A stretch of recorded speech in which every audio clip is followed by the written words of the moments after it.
20 ஆண்டுகளில் 9 கோடி ரூபாய். சாதாரண ஐடி ஊழியரின் முதலீட்டுப் பயணம். சமூக வலைதளங்களில் பாராட்டு. சிறப்பு நிதி செய்தி. ஓய்வுக்குப் பிறகு வாழ்க்கையை பாதுகாப்பாக நடத்த போதுமான சேமிப்பு இருக்குமா என்பதே பெரும்பாலான இந்தியர்களின் நிரந்தர கவலையாக இருக்கிறது. இதனால் பலர் இன்னும் நிலையான வைப்புத்தொகை எஃப்டி, காப்பீடு போன்ற பாதுகாப்பான முதலீடுகளையே நம்புகிறார்கள். ஆனால் இதற்கு மாறாக நீண்டகால ஒழுங்கான பங்குச்சந்தை முதலீடு எப்படி ஒரு சாதாரண ஐடி ஊழியரை கோடீஸ்வரராக மாற்றியிருக்கிறது என்பதை விளக்கும் ஒரு பதிவு தற்போது சமூக வலைதளங்களில் வைரலாகியுள்ளது.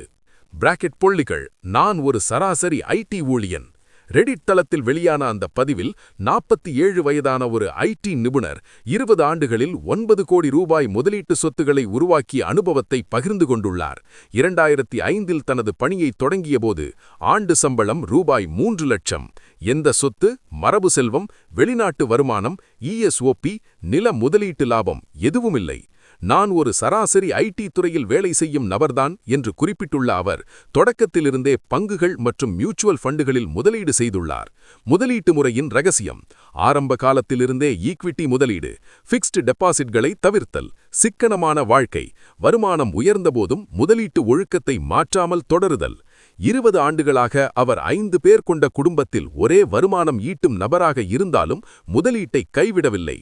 ரூபாய் 65 லட்சம் சம்பளம், ரூபாய் 9 கோடி சொத்து. 2026க்குள் அவரது ஆண்டு சம்பளம் சுமார் 65 லட்சமாக உயர்ந்துள்ளது. அதே நேரத்தில் பங்குகளில் முதலீடு ரூபாய் 8 கோடி, மியூச்சுவல் ஃபண்ட் ரூபாய் 1 கோடி, மொத்த முதலீட்டு மதிப்பு சுமார் 9 கோடி. அவரது முதலீடுகள் வழங்கிய சராசரி வருடாந்திர வருமானம் XIRR 21%. இது சந்தை தரநிலைகளில் மிகச்சிறந்த அளவாக கருதப்படுகிறது. கூட்டுத்தொகை உண்மையான மந்திரம். இது முழுக்க முழுக்க காம்பவுண்டிங்கின் பலன். 10-15 ஆண்டுகளுக்குப் பிறகுதான் அதன் மாயை தெரியும் என்று அவர் பதிவில் குறிப்பிட்டுள்ளார். பல பங்குகளை அவர் ஒரு தசாப்தத்திற்கும் மேலாக வைத்திருப்பதாகவும் கூறியுள்ளார்.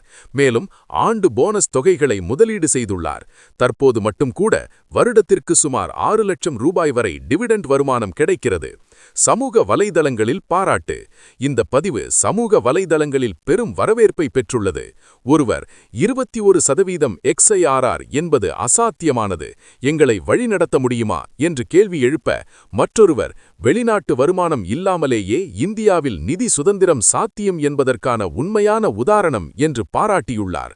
முடிவாக, இந்த ஐடி நிபுணரின் பயணம் ஒழுங்கான செலவு, நீண்ட நார்வை மற்றும் பொறுமையான முதலீடு இருந்தால் சாதாரண வருமானத்திலிருந்தே பெரிய நிதி சுதந்திரத்தை அடைய முடியும் என்பதை உறுதிப்படுத்துகிறது.